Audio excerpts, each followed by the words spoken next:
stream as an instructor and curriculum developer. And I chose CS because I feel like CS as a field is extremely broad, and there's so many things, so many cool things you can do with it. And there's just no way that there's nothing that is interesting. So I think I'll definitely find something that everyone can find something that they'll really enjoy doing. Okay, that's great. Breast. Okay, thank you. Also, thank you, Taigen, for helping our students from many angles. Thank you. And Juna? Hey, hi, my name is Juna, and currently I'm a second year studying CS and cognitive science at Berkeley, and I'm also an instructor at Nextstream. And one reason or one sentence for why I chose CS is because I just found it really interesting and fun to do, and I just found myself being able to work on it for like hours on end without getting tired, unlike a lot of other subjects that I had to learn about in school. Yeah. So you're very engaged when you're doing coding, right? Yeah. Good. Okay, thank you. And Juna will be our instructor for our China program for machine learning, along with her classmate, Crystal from UC Berkeley. Thank you, Juna. And Tina. Hello, I'm Tina. I'm a second year computer science student at UCLA, and as a former instructor at Nextstream Institute. I chose CS mainly because I took AP Computer Science in high school, and I really loved the problem-solving aspect, the logical thinking. So it's really satisfying to be able to solve problems in the world using computer science. Okay, problem solving. Thank you, Tina. And Amber. Hi, I'm Ember. I'm a second year at Stanford currently and also former instructor at Nextstream. I chose CS because I thought it was a really interesting field, like with problem solving and the diverse fields like Taigen and Jun and Tina have said, but also because I think that a lot of our future is going to be finding the field pretty foundational for like technological advancement. And I just think it's really cool that I can make an impact by pursuing that field, especially with artificial intelligence and other subfields like that. So I think, like Taigen said, people can find their niche in CS and make an impact. Okay, that's great. I also understand you have a psychology degree, right? Or you're pursuing psychology, Amber? Right. So I just say CS because it's simpler, and that's my main focus. But at Stanford, there's actually a special major called symbolic systems, where you're studying CS as well as philosophy and psychology. And I'm really interested in all three of those fields, which is why I'm studying that specifically. Wow, that's very intriguing. Okay, that's great. So I need to find two of our other guest speakers. Caitlin, are you online? I'm here. Yeah, this is Caitlin. I wasn't able to join. There's something really wrong with my Wi-Fi, so I'm just using a phone to dial in today. Sorry about that. Quick intro. I'm Caitlin. I studied mathematics with specialization in computer science at UC San Diego, and I graduated last year, so class of 2020. And I'm currently a software engineer at Facebook. The reason that I chose my major was because my dad is a math teacher, so he has been engaging me in math ever since I was like a kid, and it's just been a really big part of my life growing up, and I love problem solving, so it just felt really natural for me to choose my major. Yeah. That's great. That's great. So, Caitlin, my understanding you were also an international student, right? Yeah, I grew up in Taiwan and came to. Well, I was actually born in the U.S. and then my family moved to Taiwan when I was 6, and I grew up there. Went to local schools, and when I graduated high school, I came back to the States to study at UCSD. Wow, you command a great American accent. Yeah, hats off to you. Awesome. Awesome. You know, growing up in different parts of the world and being able to speak American English like that, it's very respected. Yeah. So great. My parents tried very hard. I see. Beautiful. So, okay. So next is Michael. Is Michael here? Michael? Yeah. Okay, great. Michael, would you mind please turn on your camera for us? Oh, sure. Okay, awesome. Yeah. Hello, I'm Mike. I graduated from UC Berkeley last year, the major in data science and minor in CS. I interned at Nextstream until pretty recently, and now I'm applying for graduate school. Okay, and your major CS data science, right? Yeah, data science and minor in CS. Okay, awesome. Yeah, both Michael and Tygan were the students of Mr. Morrow, right, at CCA? Yeah. Yeah, awesome. Thank you. Yeah, I told Mr. Morrow about this event. Yeah, he's very excited. Okay, that's great. And I just want to introduce Juna and Tina. Probably, well, I don't know whether you know each other. I think you both, okay, you know each other. Got it. From Westview. Okay, both are great schools in San Diego, top public schools in San Diego. Okay, so what we hear is, welcome everybody. My name is Dan. I think I had, every event I give a very, very quick introduction about myself and why we are doing this event, okay? So first is, you guys can link me, through LinkedIn.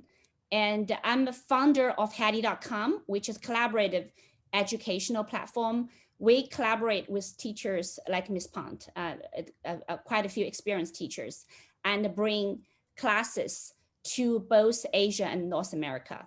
The same time, same curriculum, same teacher. It's just a different time, okay? And I'm also co-founder for Nextstream, which is here, and CCA's teacher, Mr. Morrow, and Babak, three of us, we were all at Qualcomm, and for quite a few years, and we decided to launch this together to educate more American students with STEM technology, because we often work with, when we look for resumes, it's very difficult to find local engineers. And that's why Mr. Morrow left, in industry, we get paid pretty well overall compared to educators. And he left the industry and start teaching at CCA 7-8 years now. Yeah, so hats off to him. And we kicked this project off during COVID last spring. And yeah, I think quite a few, I think except for Juna, and all of you were initial interns in the beginning with us. So thank you for trusting us, because we were very, very, very new at that time. And a little bit about, so Hattie is that I actually work with quite a few interns, and we have a very good intern team to establish this platform. And this whole thing right now using the forum is done by Ryan, and he's a high school intern at Torrey Pines, also a local high school in San Diego. And we have high school students, we have college students, range from UPenn, Washington Lee, Berkeley, and UCLA. And now we also Berkeley, we have other students we haven't put on the picture yet. Berkeley, we also have middle school students, high school students working with us. And right now it's kind of the temporary platform. We have 6 engineers that are building a robust booking system and payment system. And it will be more convenient for all the parents and students and educators and also interns. Everything will be automated. Hopefully our initial launch will be in July. So anyway, and we do have summer programs. Here I just highlight more on the STEM side, since a lot of students are interested in STEM. We have in the US, machine learning and computer engineering, more late afternoon, Pacific time summer program. We also have other humanities program. Ms. Pont here is going to teach, reading, math reading and writing, and please check it out. However, just kind of let you guys know, we're very likely going to launch a physical summer camp at CCA, and we are working with CCA Foundation. Most proceeds will go to CCA Foundation. So if parents feel more comfortable sending their children to a physical location because they're just so tired of the kids being in the house and they're looking at the screen, And we'll send everybody in more information for sign up. Signing up will be through CCA Foundation. Okay, so that's for US. We have the computer engineering and machine learning summer program. And for Asia, we also have machine learning, and actually Juna and Crystal and 3 other TAs or stream assistants will be leading. So we have 5 instructors or TAs working with 8 students.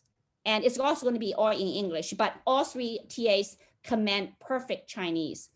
And so we're going to have machine learning in Asia. And that's the time. It's 18 sessions. So all said, I will just last very quick note, why we did this last summer, why we did Hattie is because of COVID. And I do global recruiting for LO7. We have thousands of teachers and tutors, and a lot of them were not able to get enough classes because both sides of the world were shutting down. And that's the whole reason that we launched Hattie. It's called HOT. HOT is Help Our Teachers, that project. And the whole company, the Hattie, what does that mean? It's named after my family dog. So cute, right? Yeah, she's still around, but very, very old, 11 years old. So anyway, that's my quick sharing. And we'll go back to the original topic of CS and CE and the DS, data science. So the first question is, what's the requirements to declare a major? At UCLA, when you are admitted, okay, Taigen and Tina, are you becoming automatically a CS or CE student? Or there are requirements to fill before you declare a major? Okay, Taigen? Yeah, sure. So at UCLA, I believe when you're admitted, you basically get whatever major you applied for, you basically just get that. They'll tell you right away, are you eligible for CS? And then I believe you just basically declare it right away. And then I believe the process for changing majors within the engineering school is also not super difficult. But yeah, you get to declare that right away, I believe. Oh, that's why we all love UCLA. Wow, no risk. Yeah, very good. And Tina, any additional comments? Yeah, so I actually came into UCLA as a computer science and engineering major, so CSE. And so within the School of Engineering, it's very easy to switch. You just have to like fill out a form and meet some very minor requirements, such as getting like a B- or something in some certain classes. But I switched into computer science from computer science and engineering. But if you want to switch into a school of engineering from another school, it's a little bit harder there. So you have to meet a lot more requirements, like a GPA requirement or passing some other certain classes. Okay, I'm Tina. Yeah, okay, that's good. So what Tina's saying that switching major in School of Engineering is easy, but switching between different colleges at UCLA is a little bit difficult, right? Exactly, yeah. Okay, great. Okay, so the same question go to Juna and Mike at the UC Berkeley side. What's the challenge there? Okay, yeah, I can start. So for Berkeley, our CS major is in the College of Letters and Science. And so when you apply, you basically apply to the college itself. And when you're accepted, you get accepted as an undeclared student. So for the College of Letters and Science, you come in as undeclared, and then you have to complete a few courses and get a certain average grade in order to declare like any major really. But for CS, there's 3 main courses that you have to take, which are CS 61A, 61B, and CS 70. And you need an average grade of you need an average GPA for those 3 courses of a 3.3. And then after that, the process is really easy. You just fill out a form and then you process it and you're declared. Okay, probably that's why a lot of people have the perception of Berkeley being difficult. Okay, that's great. Okay, and Mike, how about DS, data science as a major? DS is actually much easier to get into because it's the same situation where you just apply letters in science and go in undeclared, but you don't need the 3.3. I think you only need a 2.0, like most of the other majors. So Okay. It's not capped. Okay. So yeah, for folks that they have more humanities majors, but they want to get into a little bit of the STEM, probably DS is. Do you recommend DS? like for double DS is major? still mostly STEM though. It's like might be a little more on the stats side, but it's still a lot of CS, and you have to take a lot of lower div and upper div CS. So there's Oh, not okay. that much humanities actually. Okay, I got it. I got it. It's very hardcore CS, the STEM oriented. Okay, thank you, Mike. And Amber, I know very difficult. I just watched the movie yesterday. I recommend everybody watch it. Documentary. Try harder about Lowell High School, and everybody want to get into Stanford. So Amber, your turn. Yeah, actually for declaring CS at Stanford, it's pretty easy. So you get into the school undeclared, and you can declare anytime, even in your first or second year. You're required to declare by sophomore spring though, and they'll remind you for that. But yeah, there's no like classes or specific requirements in order to declare. You just fill out an online form anytime in your year, and you can also change majors whenever you like as well. So yeah, it's fairly straightforward for that particular declaration. Okay. Very flexible school, but you admit very limited number of students. So okay. Right.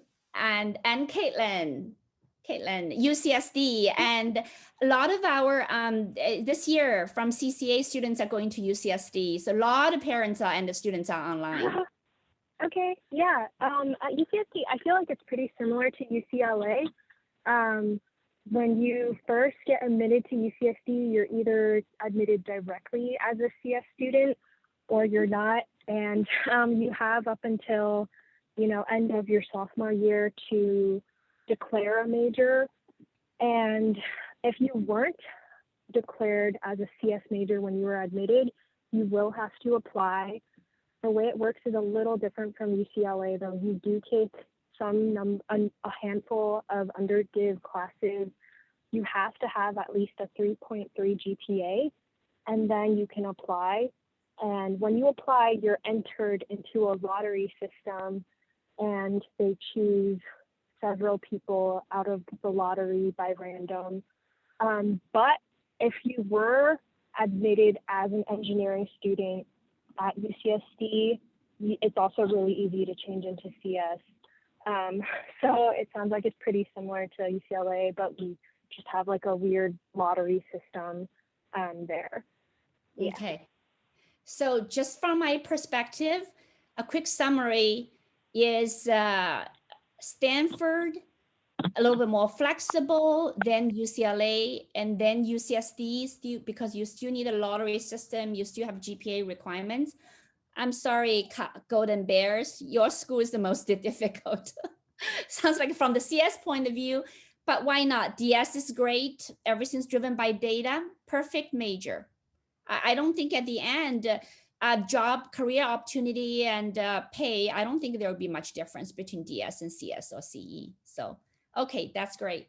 And let's move on. The next question, the parents all care, class size. Okay, so it's a lower division class first, and then upper division. Tigan and Tina, UCLA, lower division class size. How big for CS? Okay, I guess I can go first. So I think that our CS classes for lower div, I'm actually having a hard time remembering, but I know we definitely have at least a couple hundred students, I believe. And I'm more familiar with upper div. I've been recently taking a few, and those are usually around, I'd say 100 to 200 students each. But then some of the more popular ones, I believe, like some of the required ones that everyone has to take, can go up to about 300, I believe. I believe like CS 180 was 300 students this quarter. And yeah, so the class sizes are fairly large, 200, 300 each. Maybe Tina can add to that. Okay, Tina? Yeah. For the lower divs, well, we're also capped in terms of like how big our lecture halls are. So I think the largest one for lower div was maybe 300. maybe not even reaching 400. So I think that's the largest I've seen before. And that's just because like the room is not big enough. So they had to split it between two professors and have different class times for that. But nothing too big above that. Okay, well, okay, then let's listen to the Berkeley students. How big is your class size, Juna? Okay, yeah. So especially for our lower div classes, they're pretty huge. I think one of my classes had around 1,000 students, and like we're not really limited by like I guess classroom size because people know that like some people eventually will stop showing up because lectures are broadcasted online and or you have like you can access the videos. So some people just don't go and they just watch the videos at home. But I think another reason why some of the classes are like so big is because computer science is one of the biggest majors at Berkeley. And then also our lower division classes are kind of, I'd say like notorious, I guess, a little bit like among other majors. So there are some seniors who will just take like the CS lower division classes for like the Berkeley experience. So that's a little bit of the reason why so many people like just go and take the CS lower division classes. But a lot of the times, like class sizes won't really affect anything major because you still have your small discussion, like little sections, and those are usually around 20-ish people with a UGSI. And so those times you can just get a little more one-to-one, like I guess feedback or help if that's what you want. And there's also like there's basically a lot of resources if you like need it. And so if like anybody is concerned about like class sizes, it's not that bad and it gets a lot smaller when you get to the upper division courses.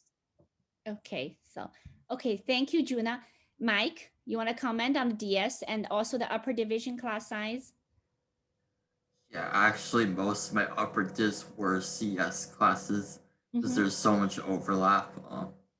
For Mm-hmm. upper div, I think is typically like less than 500, maybe like 300 or 400, which is still pretty big. But don't worry, you still have like discussions and labs even in the upper disc. Okay, I see. I see. Okay, sounds like the Berkeley upper division class is even bigger than the UCLA lower division. Okay, so let's listen now to Amber. And what's your class size? We're envious now. Yeah, I'd say probably similar numbers. So for all the lower div classes, definitely like 200, 300 or more. Okay. Just because it's also really popular. Stanford has like a huge CS community scene. I actually think I heard that like 60% of Stanford students take the first CS level, like 106A. So it's definitely really popular. And then like I'd say somewhere in the middle there, you'd get classes around 200 or so, just for like people who are studying the major more seriously, because the lower div classes are inflated by other people who aren't even majoring in CS, but would like to have a little knowledge on it. And then for like very upper div, I'd say, I'm not too sure for every class, but I'd say a lot less, maybe like 100 or so, just because it gets pretty specialized after you get all your core classes done. And like the others have said, we also have discussions and labs that are more like 10 to 20 people, even in the lower div classes. So it's not really too big of a deal. Okay. Okay, well that's a little bit different from my own perception. I thought a private school, all the classes are very smaller. So the 300, 100 is still pretty big class size, of course, because of CS, right? So, okay, thank you, Amber. And Caitlin, how about UCSD? It's right next to my house, UCSD. Yeah, for our lower division classes, we also get a really big number for class size. It also ranges anywhere between like 200, 300, especially for really intro classes. And we're normally limited by classroom sizes. So we try not to go above whatever the classroom can accommodate. And I know we already use all the biggest classrooms for our CS under division. For upper division, it really depends. There are some really, really big ones, and then there are ones that are more project-based ones that are more compact, and those are limited to maybe like 50 students.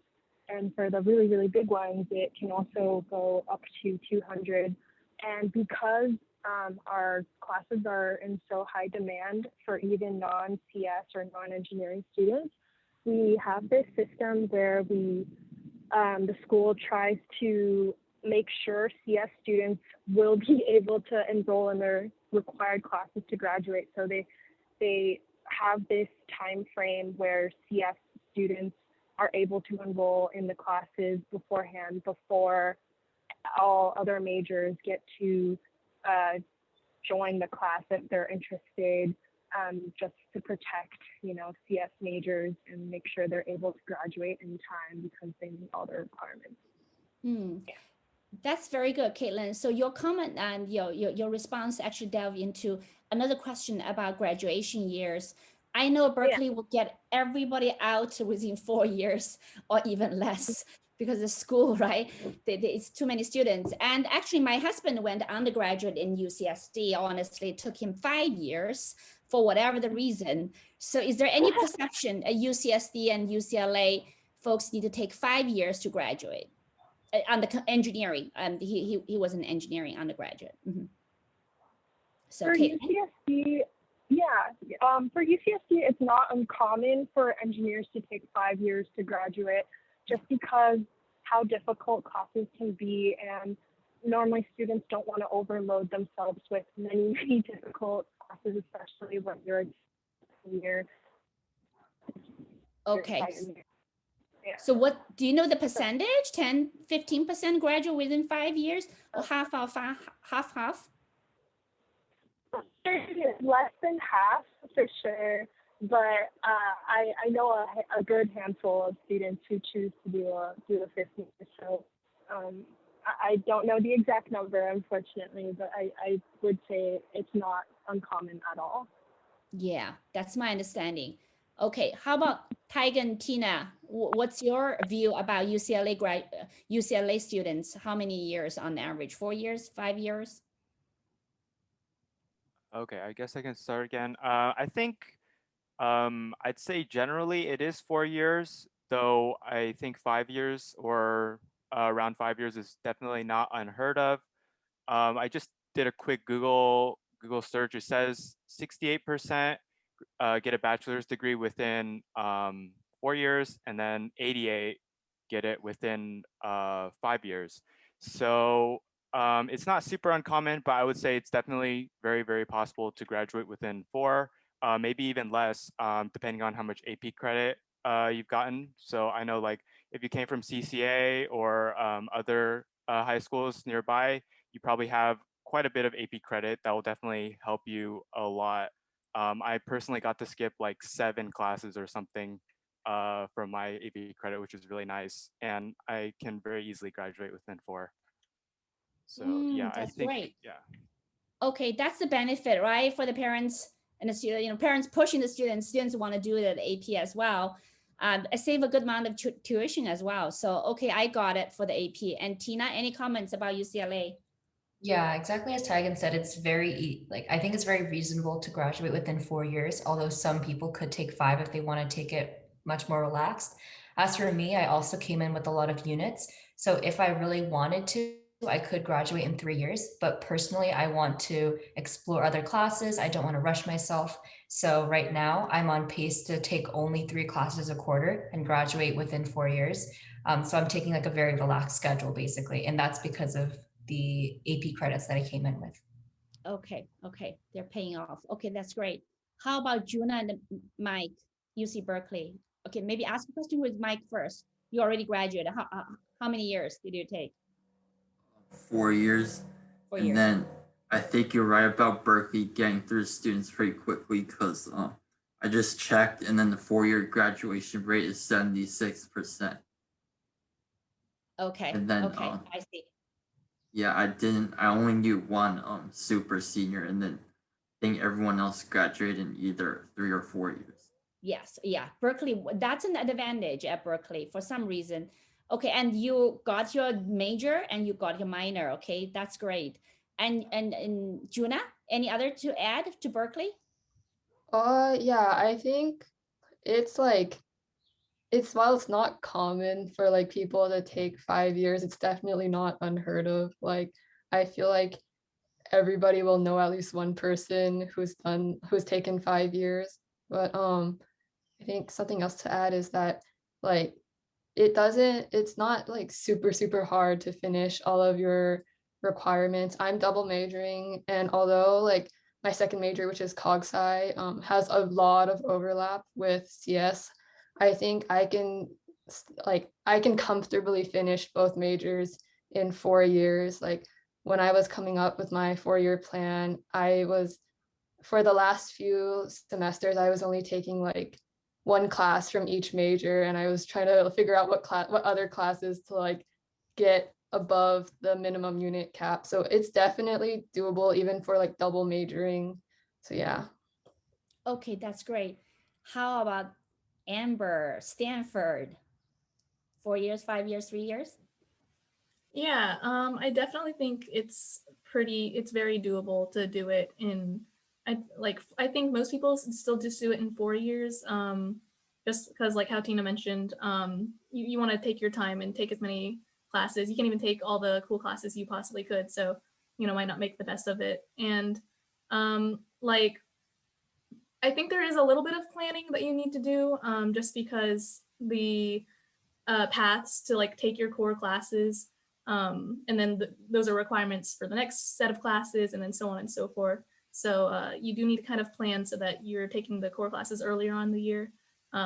Otherwise, it might get a little bit difficult. But other than that, I think it's pretty comfortable. I'm almost done with most of my major requirements by the end of my junior year, and I think I'll be set.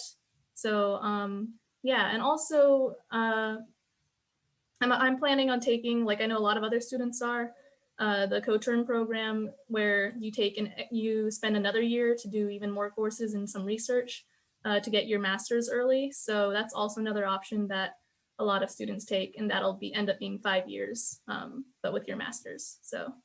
Okay, that's great. I think Berkeley has that program as well. Not sure about UCLA. And okay, now this is a good question. Maybe I'll ask Caitlin first. Can we do a 5-year program at UCSD, just like what Amber described? Yeah, we normally call it BSMS. We just call it BSMS, and I think it's possible for almost any engineering major to do that at UCSD. I have to double check, but definitely doable for CS and CE majors, and even Math CS majors, where you do a 5-year program and get both your CS and MS. 不影响你了。 Okay, okay, that's good. Okay, so for that, the same 5-year UCLA, do you guys know about it, Tigan and Tina? Yeah, there is one at UCLA. I believe the requirements are a little bit difficult, but it's like, I think above like a 3.5 GPA for some like major classes, but there is a 5-year program. Okay, that's great. Yeah. Okay, so now let's switch to the other popular one. One question is, most people want to hear, how difficult is your program? Are you really struggling or cruise control? Okay, I'm gonna start with Tigan, always. Go ahead. Okay, sure. So I think this has a lot to do with the fact that I was able to come in with a lot of credit already. But because I'm sort of like in the same boat as Tina, where I've been taking pretty relaxed schedules, I've been doing about 3 classes every quarter, and I'm on track to graduate. I'd say overall, it's pretty doable, but I would definitely not say it is easy at all. And I think most people would definitely agree. So coming from CCA, I think CCA prepared me very well, but I do think UCLA is definitely a tier above CCA, even CCA in terms of difficulty. There are some CS classes that are basically free A's, but a lot of the upper divs are very notoriously difficult. Yeah, but I think overall it's pretty manageable. I'm still able to like relax and have free time for myself pretty much every quarter. So I think it's overall pretty doable, but definitely not very easy. Okay, I see. How about Tina? Yeah, exactly as Tegan said. I think personally, UCLA does really well in having a good work-life balance. So I love being involved in a lot of organizations on campus, and I definitely do have a lot of free time to explore other interests. So the classes are very manageable, but as Tegan said, they're not super easy. So as a high school student coming from a very competitive high school, I thought I would be very well prepared, but everyone at UCLA is the top of their high school. So you're competing against like everyone is really talented and works really hard. But I will say that the culture at UCLA I've found is really helpful. Everyone's very supportive. So if you need any help, students are more than happy to help you out. But overall, it's very manageable, I feel. Okay, that's great. How about now let's change to Cal. Juna. But yeah, I think a lot of this depends on the classes that you are taking because there are so many people that are applying to get into the CS major at Berkeley. It's like pretty like it's a pretty common sentiment that some of the lower division courses are even harder than some of the upper division ones. So it's really based on courses. Like one of the lower division courses that you have to take in order to declare is pretty notoriously hard. And I guess it's like a way to weed out some people. But there are also like pretty relaxed upper division courses. So it's like basically how you balance your courses within your schedule.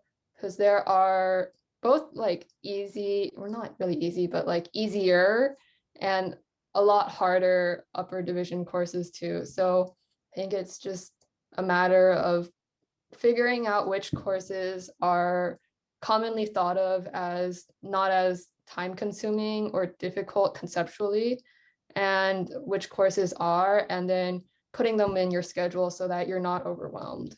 Yeah, I think Okay. overall it's like not too difficult, really.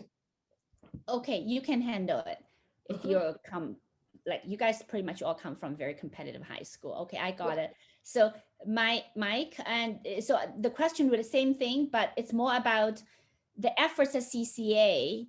It's very competitive. #1 public school in California, like Lowell, right? Like a gun. Okay, compared to like it's more efforts that you have to spend at CCA or around the same. It's actually about balancing the efforts you put in at CCA versus putting it in at Berkeley, because there's a trade-off. If you take like every AP class at CCA, then you might get to skip like 5 or 6 classes at Berkeley, and then that really helps you like getting your schedule relaxed enough so that you can graduate in time. So I think the schedule is manageable. Okay, I got it. Yeah, I'm not a big fan of AP, but I know the students all take AP now. I know a little bit of why we're doing this. Okay, Amber, how about Stanford? Yeah, and I think I forgot to mention this earlier, but just as far as AP credit goes, I took the 2 AP CS classes, but it doesn't really count as credit for Stanford, so it doesn't really make a difference. The only really relevance it has is that if you have some really basic programming experience before coming into the school, you can probably just comfortably skip the very first level of CS classes. And for me, since I took those classes, I could, but you don't even have to do that if you have sufficient experience. But yeah, as far as difficulty, like I mentioned, the earlier classes that you can kind of skip with basic programming, they're pretty easy in the sense of that Stanford is really like encouraging of everyone to take that CS class for that big CS community. But other than that, like the others have said, I'd say it's definitely manageable, but the content in classes are still pretty difficult, especially some of the upper div classes that are notoriously hard. And I think the most important thing I would say is that if you just find a good group of people to work with and take the classes together with, that will be the most helpful resource. And also just going to office hours and engaging with the class as much as you can.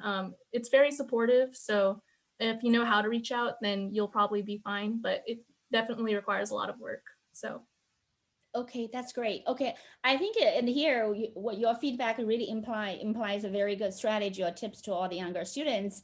You need to collaborate. You need to ask for help. Don't do it yourself, right?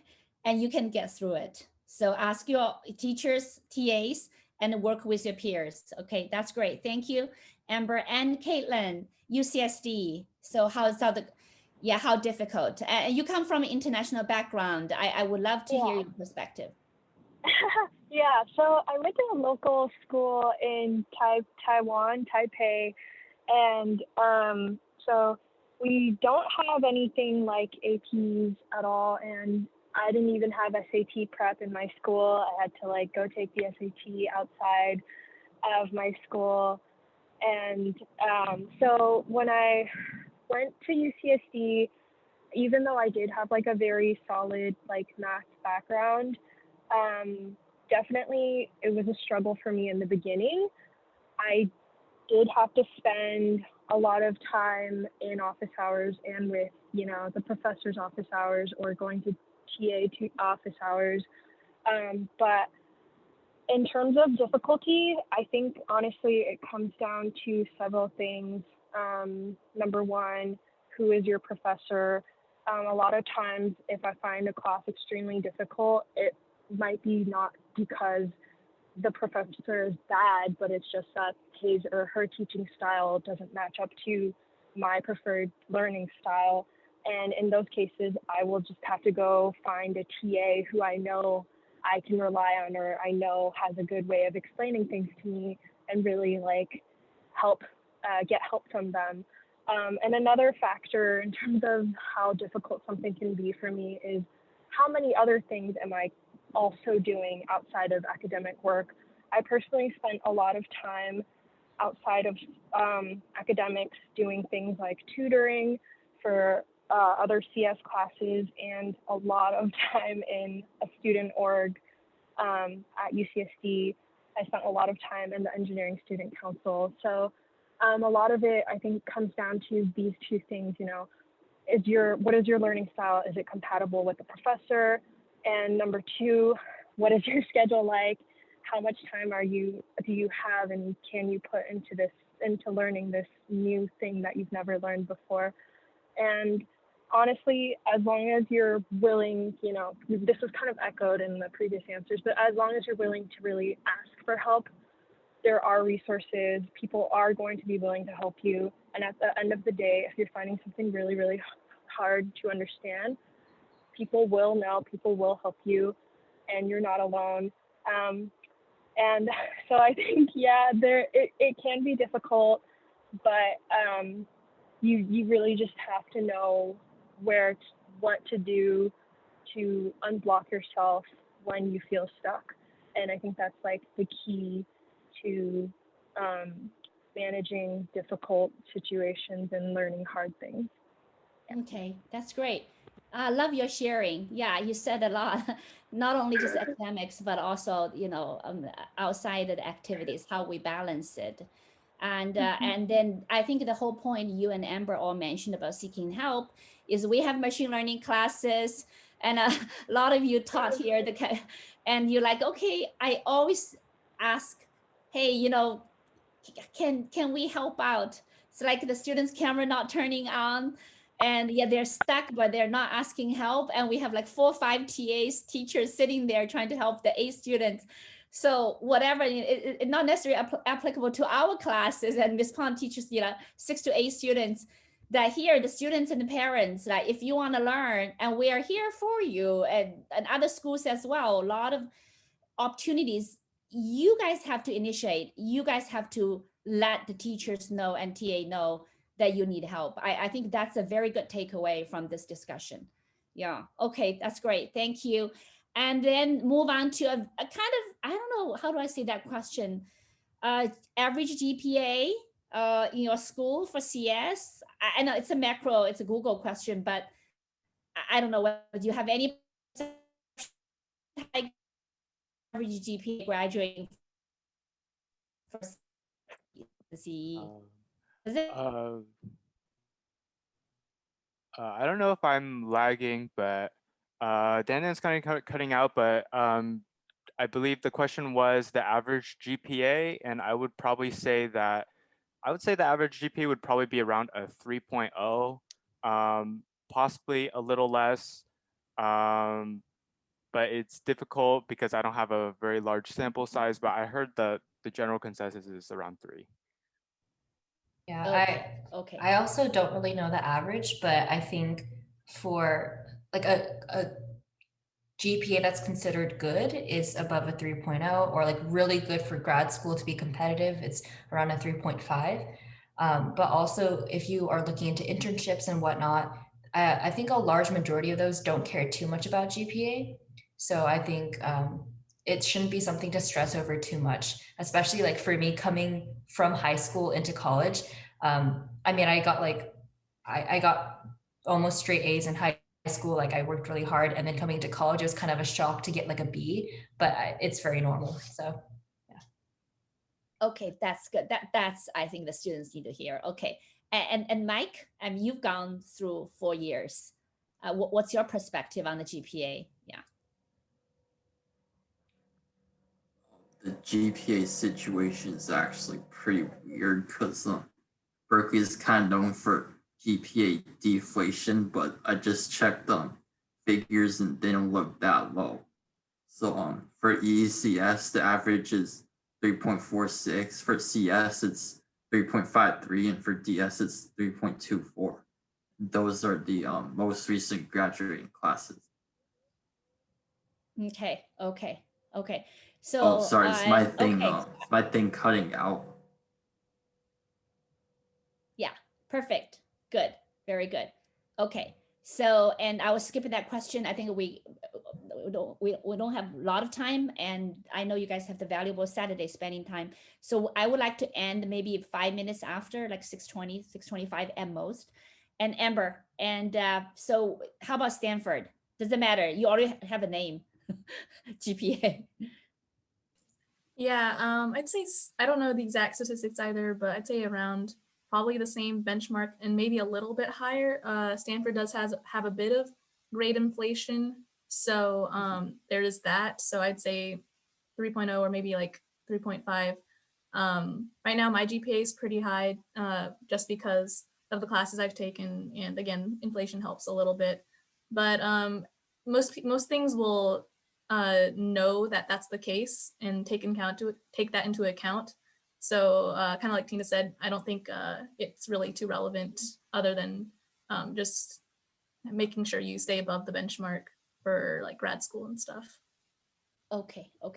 Yeah, I think the whole thing you guys are saying that is you coming in, everybody's 4.0 or 3.89, 3.9, getting to all those top schools. All of you are in the very competitive schools, and don't get a shock you get a B. I think that's the whole thing, right? That's the whole point. Don't get shocked. It's okay. Yeah. And Caitlin, so now you're working at Facebook. Do you think your GPA really play a big role for you to enter Facebook to get a job there? To answer the first part of the question, what is the average GPA at UCSD like? I know the average GPA at the whole school UCSD is 3.3. I don't know a specific GPA average for CS students, but I imagine it would be lower than the whole average. So I would say, yeah, around maybe 3.0 or lower. I wouldn't be surprised. And for me personally, I don't think my GPA played a big part in my internship. When I got accepted for an internship at Facebook, I have a 3.4. I graduated with a 3.4 at UCSD, and I don't think, from what I've heard from my friends, I don't think GPA plays a really, really big part in the job hunt at all. As long as you have like a 3.0 and above, honestly, employers don't really mind because you're not there to, get good grades at your work anyway. You're there to like do work. So I don't think they really care about that part as much. Okay. Yeah, I think, in high school, the GPA is like our life, right? It was mine too, right? I didn't have GPA, but in China, the exams, right? The grades. For us, it's the last minute, it's a straw, like have to make it. Okay, got it. So Caitlin, so now we delve into going back to you are already in the industry. So, and I want to talk a little bit about the internship. When did you start first interning, and first year, second year? And can you share a little bit of paths for all the enrolled students, accept students, and new students for the career paths and for the industrial job? Yeah, sure. When I started applying freshman year, honestly, and I started going to career fairs as a freshman, which normally people tell you not to do it because they're like, no one wants to talk to freshman students, no one's going to give you an internship. But I did it anyway because I thought the experience would be valuable, just learning how to talk to recruiters and how to write up a resume, how to dress properly. I just liked the idea of getting that exposure and gaining experience there. So I started going as a freshman. Obviously, I didn't get any internship offers my freshman year, but I was pretty lucky to start getting internship offers my sophomore year through like networking really hard and going to more career fair events. I really, really recommend students to take advantage of on-campus career fairs because those will get you in the door for interviews more than you applying to like 300 companies online. Because when you talk to someone in real life, they know you're a real person and they know what you look like and what your composture and what you're probably like as a person, and you're not just like another digital transaction to them online. So students definitely take advantage of that.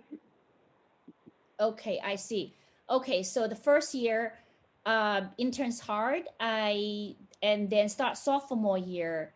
So is that the same consensus, Juna, as the first year freshman? The first summer was hard for you as well?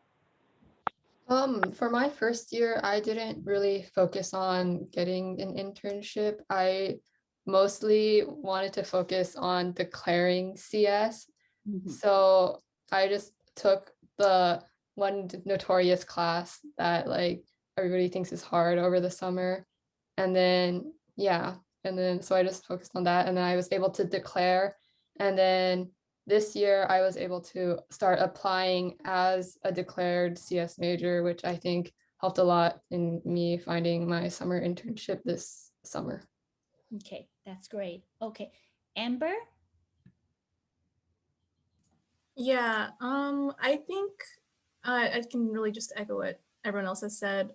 Personally, I didn't start applying super early, which I think you definitely should. So I'm not recommending you do that. But I like, you know, I focused on my freshman year, mainly just trying to get a feel around the school and figure out what specifically I wanted to study so that I could apply to more relevant industries. And then sophomore year is about when you start applying to some more serious internships. I think someone in chat talked about interning in high school. I just wanted to note that I don't really think that's necessary, and I don't think you can do like any super like, I don't want to say meaningful, but like internships usually are kind of like a full-time experience, I'd say.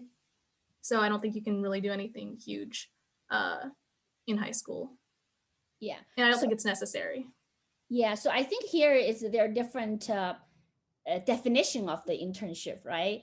And what you guys are talking about the industry internship, you work like 9 to 9. My son is interning at a small startup. It's like every day standing meetings and a lot of coding, back end, front end, and what we hear, I think we at Nextstream and Hattie, we also promote internship. It's much more light loaded. You guys are doing that, you know, an hour and a half teaching with us or 3 hours a week. So there are two definitions of the internship we're talking about, and they're a little bit different, but they all help each other, right? And whatever the experience you gain through working an hour and a half or 3 hours, and some skills will contribute back into when you go to the real world. So I think there are two the two definitions of internship. And Mike, how about you? And you know, you help contribute the projects and the curriculum on the data science side, working with Mr. Morrow. And thank you. And what's your view? You're going to graduate school. Do you care about internship, or you're more in the STEM educational field? Yeah, I would love to hear your view. As for college internships, I would definitely say start no later than the summer of your sophomore year. Okay. Because yeah, I didn't get my first internship until the summer afterwards, so summer my junior year, and it's like honestly kind of late. Okay. And yeah, just like go career fairs and talk to people about what they're doing, and it'll honestly help you a lot, like through your second half college and also after college. Okay. Wow. So the pressure is on the getting internship. That's like the internship is preparing for a job. Okay, that's kind of default, right? This is like a standard practice now in a CS and CE major. So Tina, do you want to chime on that one? Yeah, sure. So during high school, I didn't do like an internship, like an industry internship. I did a sort of research camp at UCSD, but to be honest, I didn't find it super helpful. I don't think I learned much from it. My first year at college, I did a little bit of applying to internship, but not anything too serious. And then COVID happened, and then I didn't get any offers. But I ended up just taking a class over the summer, and I also had a part-time job where I tutored CS students. And then I also just like worked on a personal website. So that's what I did first year summer. And then this summer, I was actually planning on studying abroad, but then that of course got canceled because COVID as well. So I got really lucky and I was applying a little bit, and I am going to be interning at Amazon this summer. Okay, well, congratulations. That's great. How about Tigan? Yeah, so in terms of internships, I would definitely recommend starting freshman year as well. And I think something that people haven't touched on is that you have to apply very, very early if you want a very good chance. So you need to start like before school even starts. Like a lot of people are already starting like around August, October, September. That around that time is like a super heavy time for recruiting. A lot of big companies will like be done really quickly. So if you start very late, yeah, it'll be very difficult to find a position. So definitely start early. And in terms of freshman year, don't expect too much. I think the vast majority of people do not find an internship the freshman year, but it is definitely not unheard of. One thing that I didn't know as a freshman is that there are actually lots of internships at very good companies that only accept like freshmen and sophomore. They're targeted for that. So if you're a freshman, you have a very good chance. Well, not a very good chance because you're still competing with really, really smart people. So it's still really super competitive. But it might give you a slightly better chance. So there are opportunities at like Uber, Microsoft, Google. I know they all have internships specifically for lower graded students. And for me, I was able to get an internship as well over the summer, and I think I was very lucky because I applied to probably hundreds as well. I think a lot of people are probably in the same boat where you really have to. It's really a very time-consuming process. You have to start early, and you definitely have to drop off like hundreds and hundreds of resumes off at online places, online websites. And in terms of career fair, I do think those are worth going to. I personally haven't had much success with career fairs. I've gotten some interviews, but never really passed the first phase for those. But I do know people definitely have success stories with those as well. So would definitely recommend going to those as well. And I feel like you know everyone here has some really great internships, but honestly, if you don't get one, I feel like it's not super uncommon either not to get one your sophomore year as well. I think I know quite a few people who just did not get lucky or did not apply early enough, and I think that's okay. I was also in the same boat as Tina, where in my first freshman year, I took a couple classes as well to knock those off. And I think that's a pretty good idea to do as well. It'll definitely help you out during the school year. You can take a lighter load. And you can still keep busy by preparing, working on projects, practicing your coding skills. So I don't think it's a complete waste of time if you don't find an internship as well. And I personally was very fortunate. I only got like one offer, and it was it was like a software position that I feel like not a lot of people applied to. So I personally think that I am very fortunate in finding it, but I think you can definitely keep yourself busy and work on meaningful things for sure, even if you don't get one. I see. So it's a standard practice now for CSCE, and you guys are top college students, and you guys are telling everybody that the freshman is very, very difficult. It's going to be probably like the sophomore. So I think it's a good expectation management for all the younger students.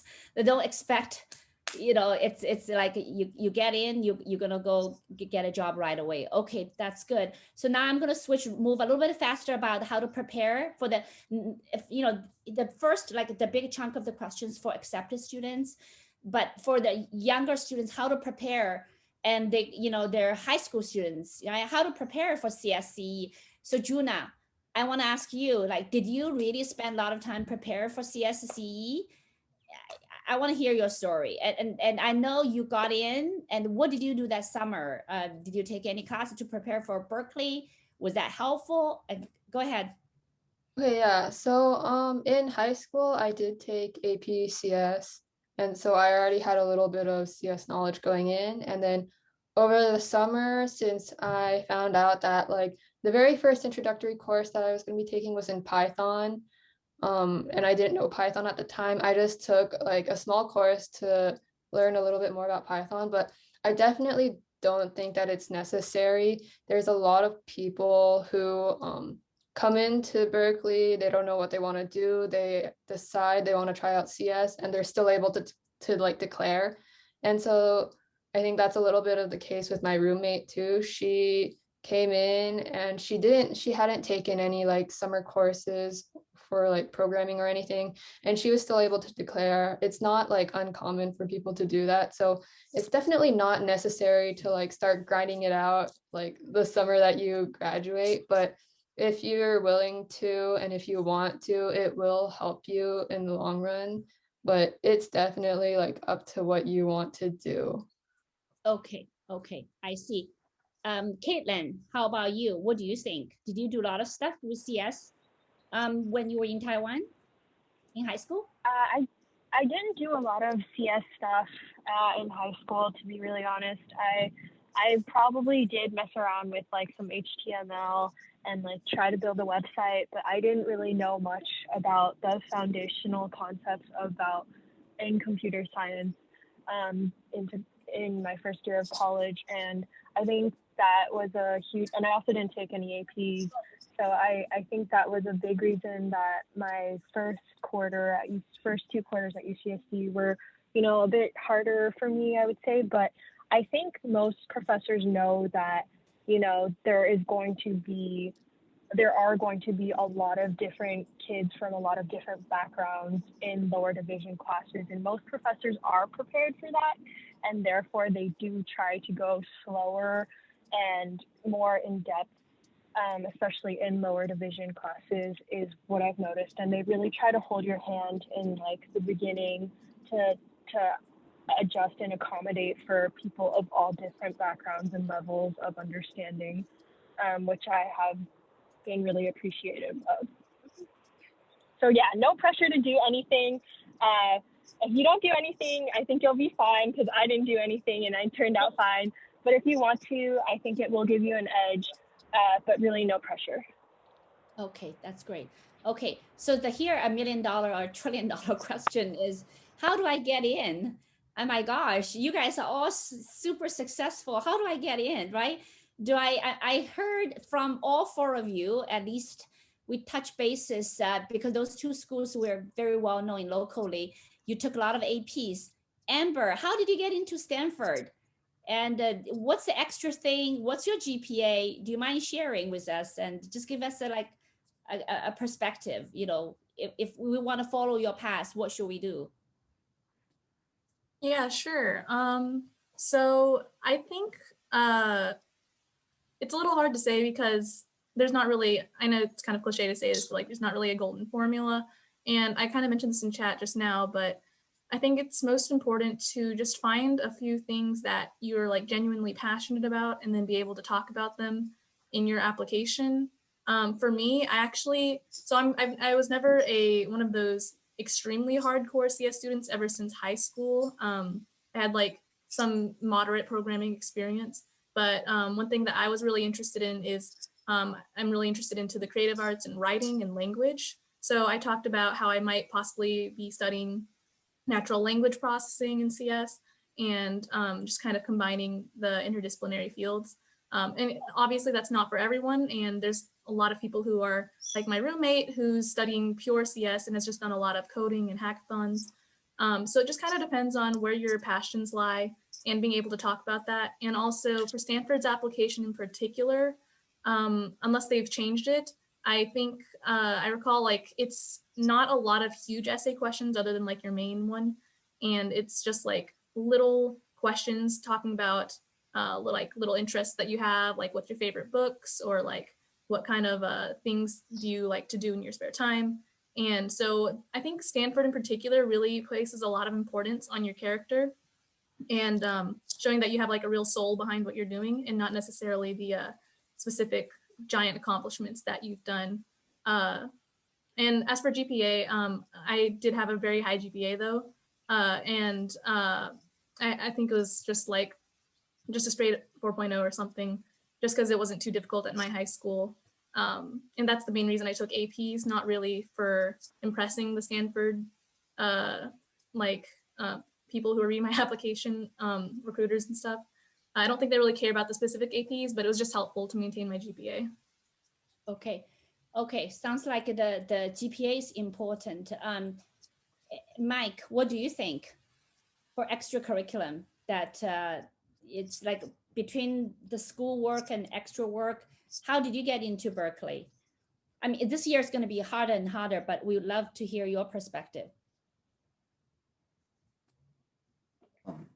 Sometimes I feel like I just grinded the APs, but there are other things I did too. And I think one of the strongest points I had when I applied was my essay. So your essay, you want to talk about your passions, even if they're hobbies like not directly related to your major. You just want to talk about them and be passionate, and then also have like plenty of people go over your essay. Okay. So I think from my understanding, the CS things, you not necessarily need to have a very strong coding background. I heard from Amber, I heard from Juna, I heard from Caitlin, Tygan, Tina. Did you do a lot of coding? No, Tina, you talked a little bit about you were teaching, right? Or involved. Yeah. Go ahead, both of you. I would love to hear a little bit of what stuff you did for high school to prepare for the CS in UCLA. Mm-hmm. Yeah, sure, I can go first. So I just took AP Computer Science my sophomore year, but other than that, I didn't have much coding experience at all. I did participate in a local hackathon, but that was just like for one day and I didn't really do much. It was just kind of for fun. But in high school, I was very competitive academically, so I took a lot of difficult classes. But then I think probably the thing that stood out for me was I was really involved in a lot of organizations. So I would really recommend just follow what you like to do, because I wasn't a very stereotypical just like CS student. I participated in speech and debate. I participated in theater, which is like not, very STEM at all. But I just explored these different interests because I found them very fulfilling for me. And so even in my college applications, I talked about theater too. And I was able to just be like more of a human and not just, I don't know, like that's just kind of who I am. So I just followed my own path basically. Okay, that's great. Okay, Tygan. Yeah, I feel like I'm in a similar boat again. I personally didn't do a ton of coding. I believe the main extracurricular that I was involved with was FRC robotics. So I was on the robotics team for my school, and I think that was a really great experience. So I think I would agree that just the most important thing is that you're participating. It's important to participate in some activity, but If you're going to participate in an activity, you might as well make it something that you actually really enjoy and it's something that you like. And then, that will definitely show colleges that, you have passions and you're willing to do extra work to, work on those. And I would say GPA is probably definitely really important. And personally, I think that my GPA and like test scores were probably the main reason that I was able to get into a lot of the UCs. I think they're definitely really important. So yeah, definitely don't slack off on school as well, and try to maintain a balance between doing extracurriculars and maintaining your GPA. Okay. So sounds like, yeah, GPA is important. I'm not sure about test score because right now you see test SAT optional, okay, or blind. And also you guys all share about doing something that you really enjoy doing, organization and activities that you're really interested in, and plus good essays. So Amber mentioned that how to answer those Stanford, a bunch of short essays, very important. And Mike mentioned about your essay to UC that got you. You think you really helped you got into UC Berkeley. Okay, that's great. Yeah, writing's important. So I see the three things, right? The first is GPA scores. The second is you have to do something, right? That you're really passionate about it. And then the third thing is that you are able to write about your experience, right? That's kind of the three things. Agree? Like, okay, that's make it a whole application. Okay. So I guess I have just two, 3 more minutes. Competition. A lot of parents and a lot of students as well, not only just the parents. I see the students in the competitive schools not really just pushed by the parents and their perception of parents are pushing it.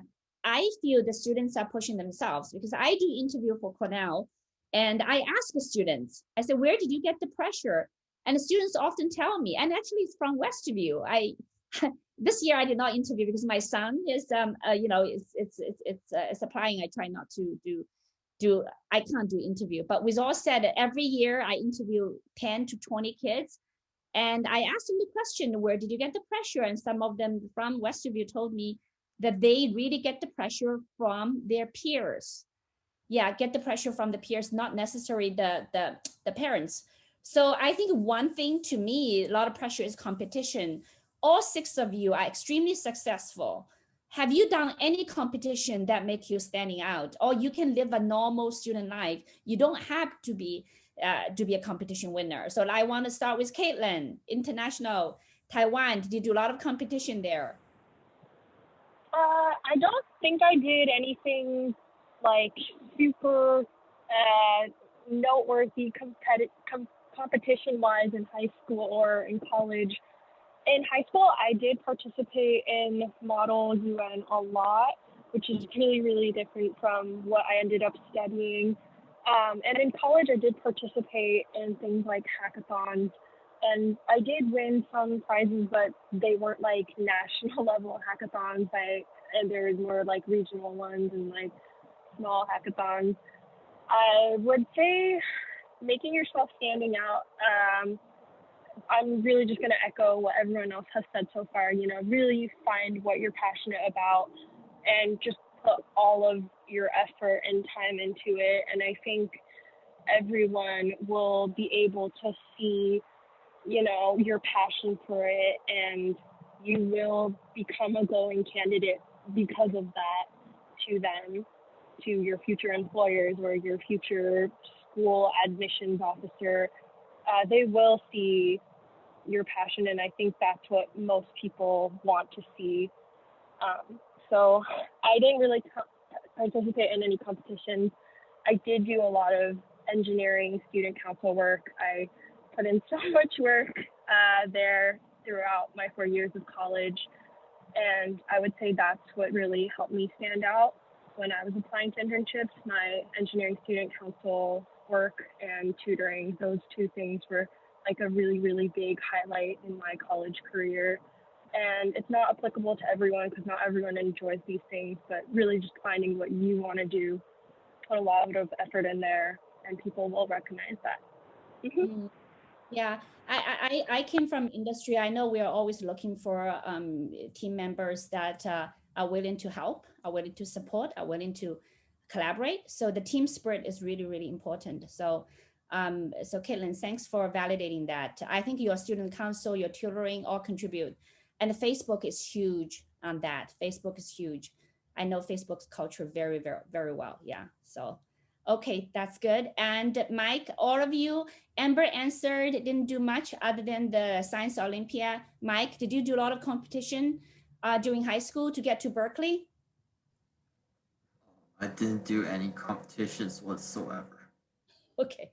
Well, there's the PSAT, and they're like, you get into the top certain percent, you get like scholarship or some kind of award, but that was the only one that I got.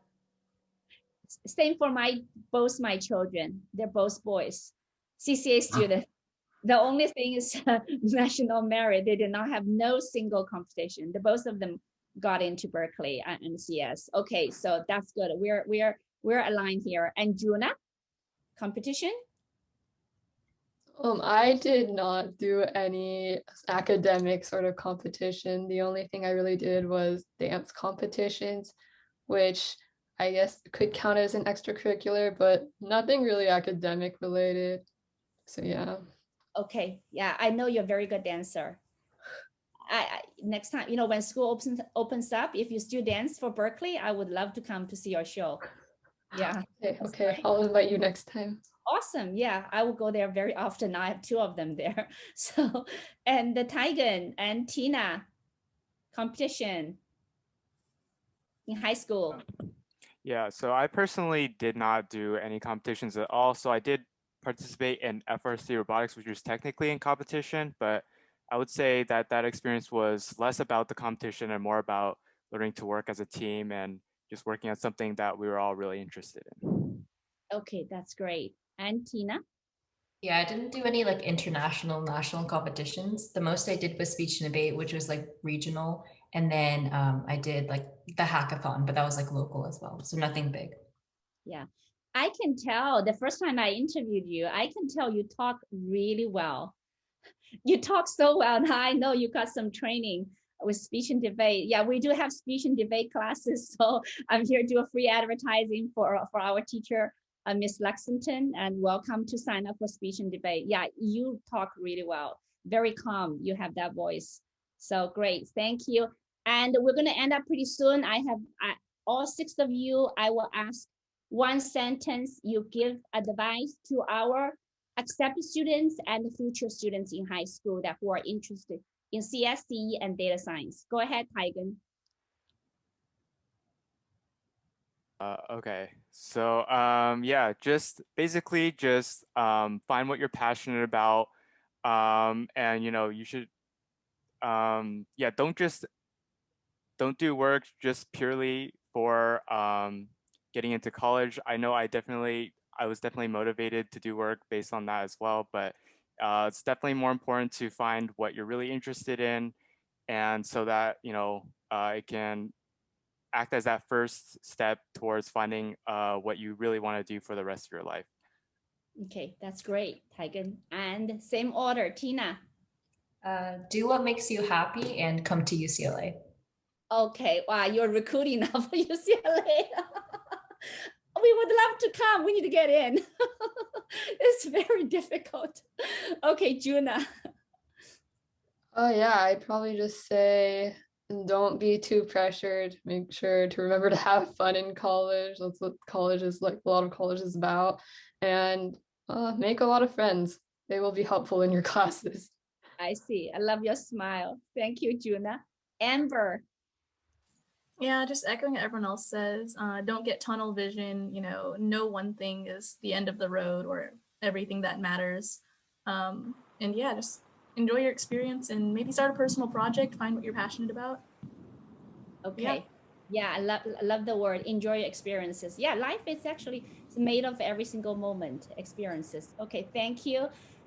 Caitlin, you finish the whole thing with an advice for our. Yeah, I would say be open to new opportunities. Don't be scared to try new things.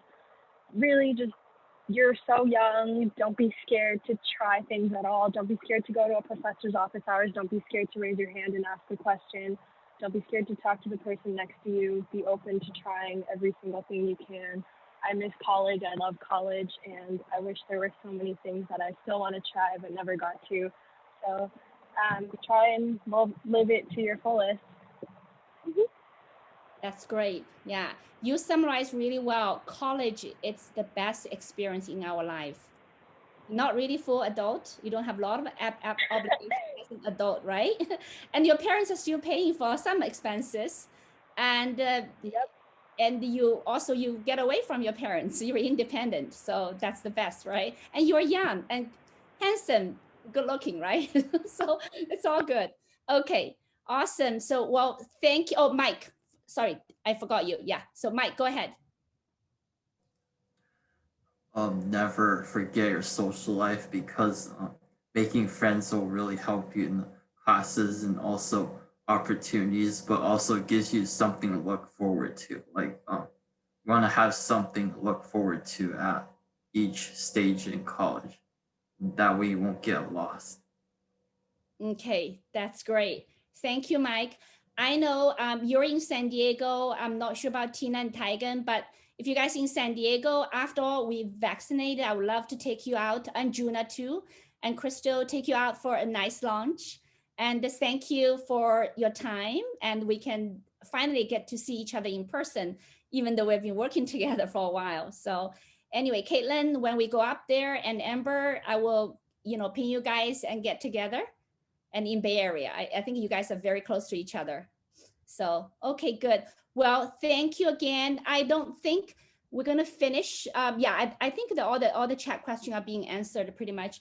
So thank you all of you, and thank for your parents and students joining us. And on this beautiful Saturday, we'll maybe see you next time. Thank you. Okay, thanks again, all the panel speakers. Okay, talk to you soon. Okay.